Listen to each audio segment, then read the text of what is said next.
आज एकादशी भी है और हमारे भगवान शंकर की तो शिव भक्ति में सब कुछ समाया। रविवार, सोमवार, मंगलवार, बुधवार, गुरुवार, शुक्रवार, शनिवार, ये सारे वार और परिवार सब शिव का अविरल भक्ति है शिव। अब उसमें विचार क्या करना है कि हमको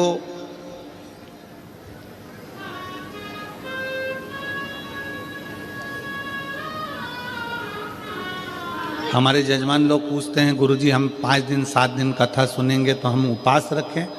हम उनसे कह देते हैं कि उपवास रखो, मना नहीं है, ना रखो वो भी ठीक है, पर इतना याद रखो कि उपवास एक और होता है। एक उपवास होता है आपका भूखा रहना, भोजन त्याग देना,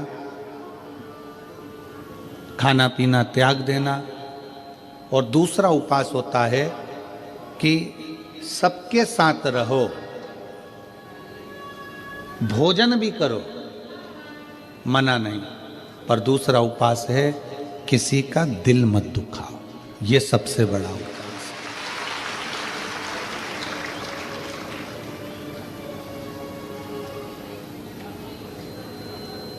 आप किसी का हृदय ना दुखाएं, आप किसी का दिल ना दुखाएं। भगवान की अविरल भक्ति को धारण करना, भगवान के भरोसे रहना, भगवान की भक्ति में डूबना, अपने चित्त वृत्ति में अपने अंदर परमात्मा को बिठाना।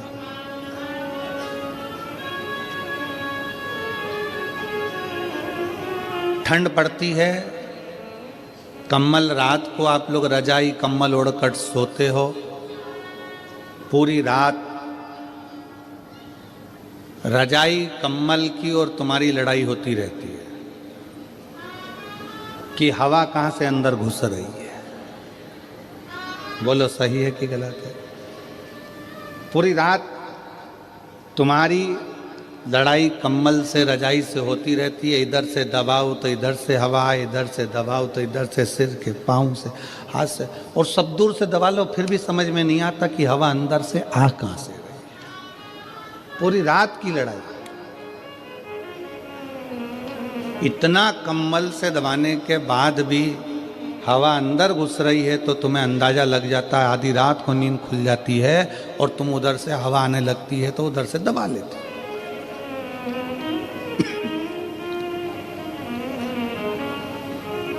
बस जैसे ठंड से अपने शरीर को कम्बल से बचाते हो, उसी तरह घमंड से, भगवान शंकर की भक्ति से आप अपने जीवन को बचाओ।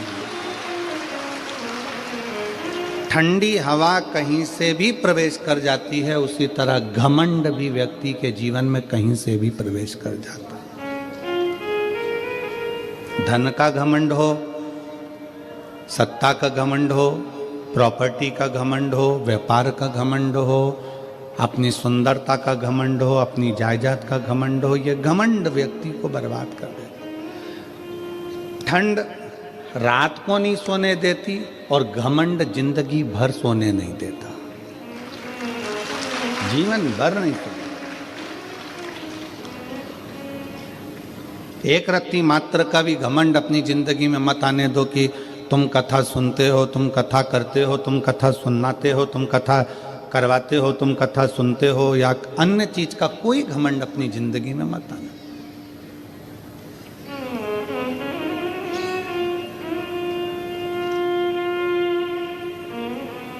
शंकर भगवान के मंदिर में जब भी जाते हैं अपन, तो अपन भगवान शिव के मंदिर में पालकी लगाकर, पैरों को मोड़कर, हाथ जोड़कर बैठे रहते हैं।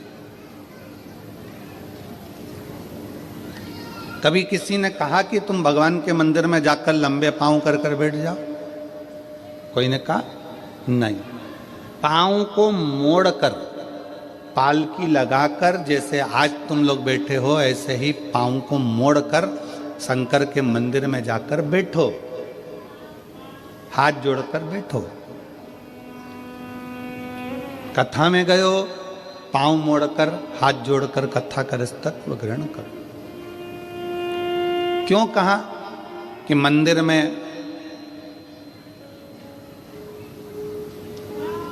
कभी भी अपने पांव लंबे कर कर नहीं बैठना, पांव मोड़कर बैठना। पांव मोड़ने से मतलब है कि मंदिर में जब भी जाना, भगवान के पास जब भी जाना, कथा में जब भी जाना, तो अपने दिल को संसार से मोड़कर परमात्मा के पास लेकर बैठना, तो परमात्मा मिल सकता।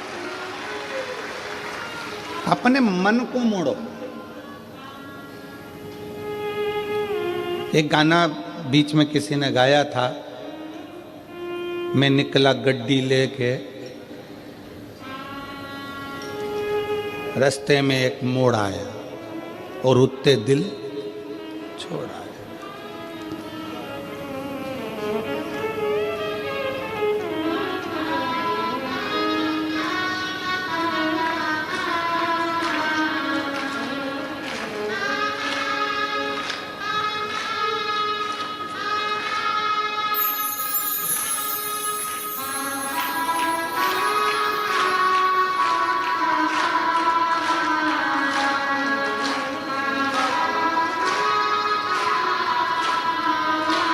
अब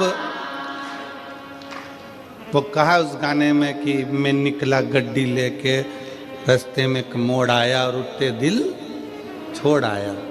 बस भगवान के पास पहुंचने में, परमात्मा के चरणों में पहुंचने में, कथा में पहुंचने पर जब पाँव को मोड़ कर बैठो तो वहाँ पर भगवान के सामने संसार को थोड़ा सा मोड़कर, संसार से मुख मोड़कर परमात्मा की ओर जब मुख मोड़ोगे, परमात्मा की ओर मुख करोगे, तो उत्थे दिल अपने आप छूट ही जाता है। गौ, गुरु और गोविंद, इन तीन के सामने कभी पांव पसार के नहीं बैठा जाता। पांव लंबा कर कर नहीं बैठते। किन किन के सामने? गौ, गुरु और गोविंद, मतलब भगवान। गाय माता खड़ी है, आप पांव पसार कर कभी ना बैठे।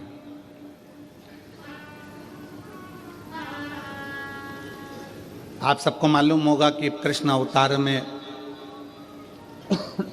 एक असुर बैल का रूप लेकर आ गया।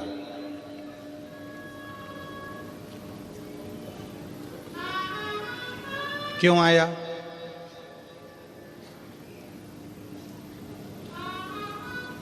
किस लिए आया? कामधेनु खड़ी थी, अरिष्टा ने अपना पांव लंबा करा और लेट गया। गाय के सामने पांव करा तो ब्रह्मा जी ने उसको श्राप दे दिया कि तू पृथ्वी पर जाएगा, असुर बनेगा। उसने क्षमा मांगी, मेरे को क्षमा कर दो। तो कहा द्वापर में भगवान कृष्ण आएंगे और तेरा संहार करेंगे, तुझे इससे मुक्त कर देंगे। तू बैल का रूप रख लेगा। और भगवान कृष्ण के सामने बैल का रूप रखकर गया। भगवान कृष्ण ने उसको पछाड़ कर उसको मुक्त कराया। गौ, गोविंद और गुरु, इनके सामने कभी पांव पसार कर मत बैठना, कभी पांव लंबा कर कर मत बैठना। हम कई लोगों से कहते हैं आप कथा सुनने के लिए जाओ, शिव महापुराण की कथा श्रवण करने के लिए जाओ। अगर शंकर की कथा में जा रहे हो तो तुमको जगह मिले ठीक है, परंतु अगर ज़्यादा जगह मिल जाए तो अपने पांव लंबे कर कर कभी मत बैठो। पांव पसार कर नहीं बैठना, पांव समेट कर बैठो। भगवान शंकर के मंदिर में अपन पाँव को मोड़ के बैठते हैं, हाथ जोड़ कर बैठते हैं, क्योंकि अपने दिल को मोड़ना है परमात्मा की ओर, भगवान की।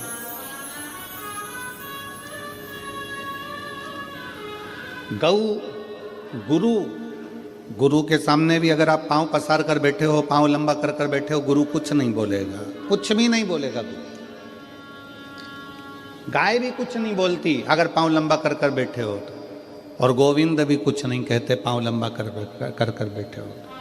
पर याद रखो, गौ भी नहीं बोलेगी, गुरु भी नहीं बोलेगा, गोविंद भी नहीं बोलेगा, पांव लंबा कर बैठे हो तुम। अगर भले बैठे हो पर ये नहीं बोलेंगे, परंतु उसका पाप हमारे माथे पर जरूर चढ़ेगा। इसलिए गौ, गुरु और गोविंद के सामने पांव को लंबा कर नहीं, पांव समेट कर बैठना चाहिए।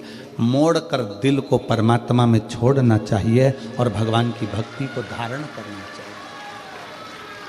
बोल बम का नारा है सारी समस्या का हल, भगवान शिव की भक्ति करना, भगवान की अविरल भक्ति में बैठना, डूबना।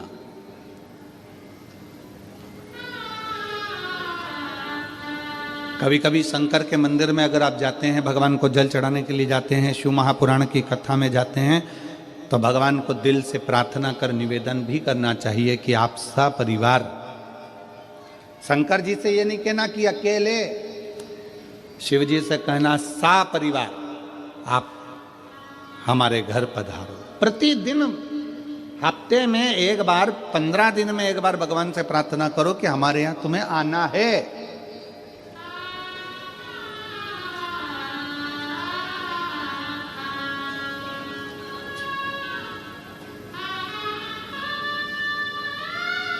आप सबको स्मरण में होगा कि मान लो आप 12 महीने की शिवरात्रि करते हैं, सोमवार का व्रत करते हैं, या प्रदोष का व्रत करते हैं, या प्रदोष करते हैं, या सोमवार की अष्टमी करते हैं, या शिवरात्रि का व्रत करते हैं। अगर इतना चावल आप भगवान शंकर को चढ़ा रहे हो तो उसमें से एक चावल का दाना पीला कर कर चढ़ाना पड़ता है। चंदन में पीला कर कर, केसर में पीला कर कर, या हल्दी में पीला कर कर उसको एक दाना चावल का पीला चढ़ाना चाहिए। क्यों? हम भगवान शंकर को पीले चावल के माध्यम से निमंत्रण दें कि आज सोमवार की अष्टमी है, या पशुपति व्रत है, या हमारा ये व्रत है, या सोमवार है, या प्रदोष है, या अन्य, बाबा आप हमारे यहाँ पधार।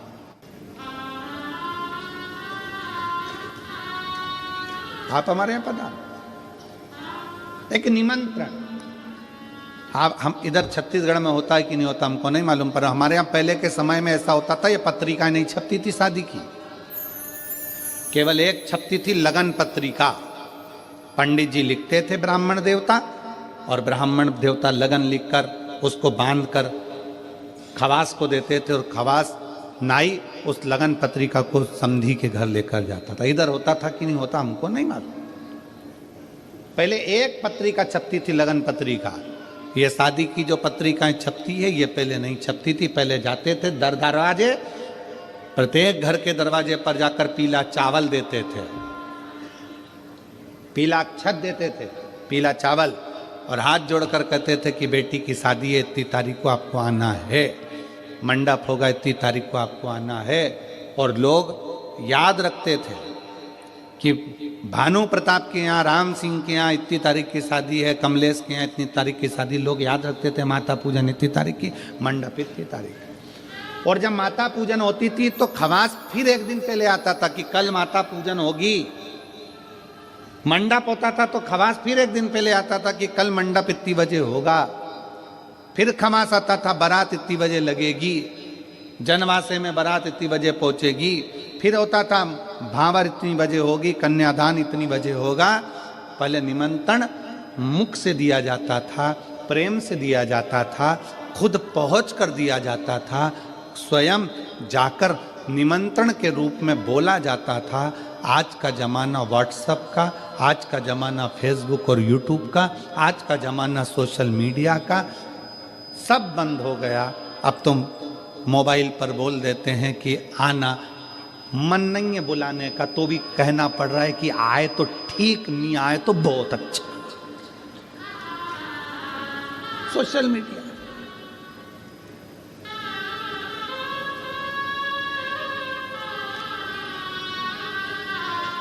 ठीक है, फिर भी कोई कोई रिश्तेदार जो दिल से तुमसे जुड़ा है ना, वो तुम्हारे फोन पर आ जाता है।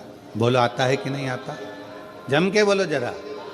जिससे तुम्हारा दिल का कनेक्शन है, वो फोन मोबाइल के एक मैसेज से, फोन से आ जाता है। जिससे दिल का कनेक्शन, उसको पत्रिका की जरूरत नहीं पड़ती। जो तुम्हारा बहुत हितैषी है, बहुत प्रिय है, उसको पत्रिका की जरूरत नहीं पड़ेगी। तुमने फोन किया, वो तुम्हारे यहाँ आकर खड़ा हो जाएगा, सारा काम संभाल लेगा।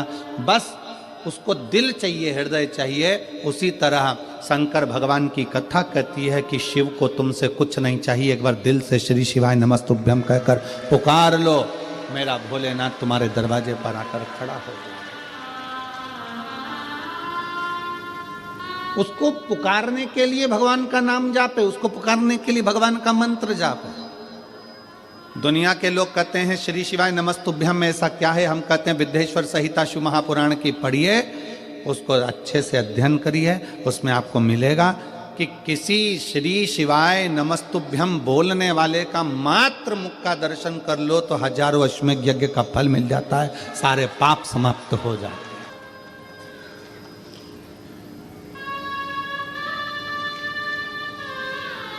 श्री शिवाय नमस्तुभ्यम किसी के दरवाजे पर अगर लिखा हुआ है, लगा हुआ है, तो दरवाजा बंद भी है, कोई आया दरवाजा बजाया, उसने पढ़ लिया श्री शिवाय नमस्तुभ्यम, उसका दरवाजा खोला, उसके मुंह का दर्शन करा, मुख का दर्शन करा, तो हमारा भी कल्याण हो गया।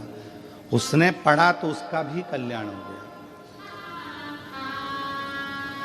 अपने दरवाजे पर लगा दो श्री शिवाय नमस्तुभ्यम, अपनी गाड़ियों पर चिपका दो श्री शिवाय नमस्तुभ्यम, अपने वाहनों पर लगा दो श्री शिवाय नमस्तुभ्यम। शिव तत्व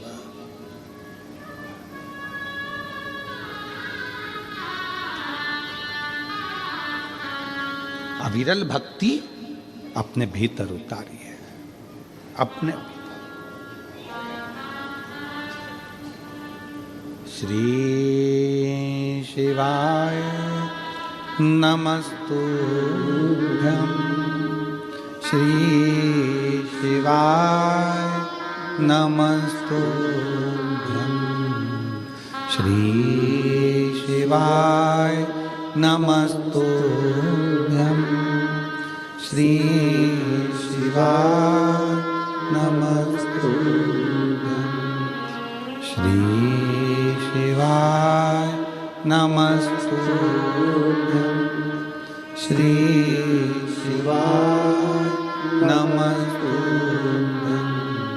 श्री शिवाय नमस्तुभ्यम,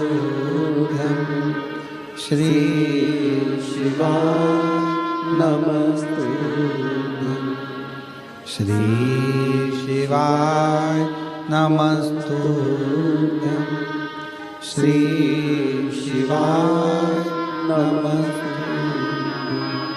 हम जब मुख से उच्चारण करें, हम जब अपने दरवाजे पर, अपनी गाड़ियों पर, अपने व्यवसाय में श्री शिवाय नमस्तुभ्यम लिख देते हैं, समझ लेना कि वो व्यापार तुम्हारा नहीं है, शंकर उसके अधिपति बनकर उसको संभाल रहे हैं। तुम्हारा घर शिव का घर।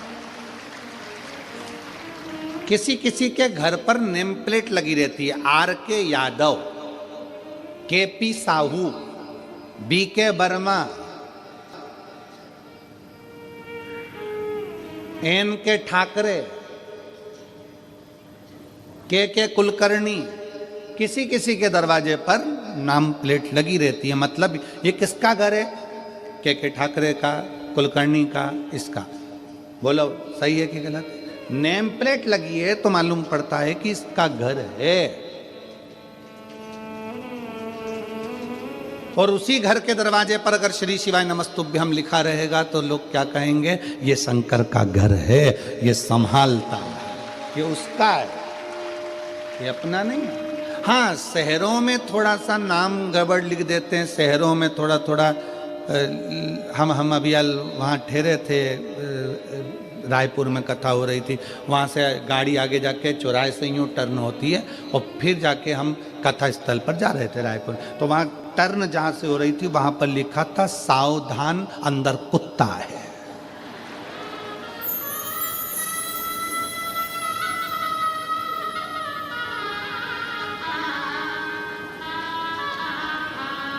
अब उसने लिखने वाले ने तो लिख दिया कि सावधान अंदर कुत्ता है। अब घर में कितने सदस्य रह रहे हैं? अब उसमें से कौन सा है ये समझना मुश्किल है ना, किसमें है कौन सा।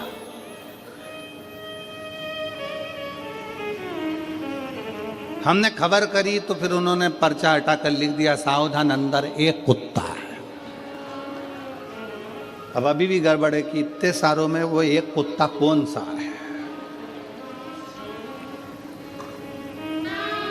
फिर उन्होंने हटाया, फिर लिख दिया कुत्ते से सावधान। फिर उन्होंने